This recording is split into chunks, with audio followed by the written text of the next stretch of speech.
ছুটে পড়ে বর্তমানে মাঠের বাইরে রয়েছে হামজা চৌধুরী। তবে মার্চে ভিয়েতনাম ও সিঙ্গাপুরের বিপক্ষে গুরুত্বপূর্ণ 2 ম্যাচেই তাকে পাওয়ার আশা করছেন বাংলাদেশ দলের কোচ হাভিয়ের কাবরেরা। বিএসপি এর এক অনুষ্ঠানে কাবরেরা জানান, হামজার পুনর্বাসন প্রক্রিয়া ইতিবাচক।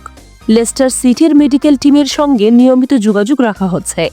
পরিকল্পনা অনুযায়ী সব চললে ২৬ মার্চ ভিয়েতনামের বিপক্ষে প্রীতি ম্যাচ এবং ৩১ মার্চ সিঙ্গাপুরের বিপক্ষে এশিয়ান কাপ বাছাইয়ের ম্যাচে মাঠে ফিরতে পারেন এই মিডফিল্ডার। এদিকে আরেক প্রবাসী ফুটবলার সমিত সোমও জাতীয় দলে যোগ দিতে আগ্রহী।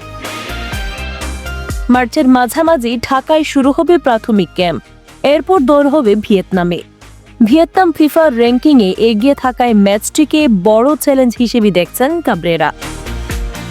সামনে সাফ চ্যাম্পিয়নশিপ মাথায় রেখে শক্ত প্রতিপক্ষের বিপক্ষে খেলে দলকে প্রস্তুত করতে চান তিনি। নিজের চুক্তি প্রসঙ্গে কাবরেরা বলেন, সিঙ্গাপুর ম্যাচের পর বাফুফের সঙ্গে আলোচনা করেই ভবিষ্যৎ সিদ্ধান্ত নেওয়া হবে।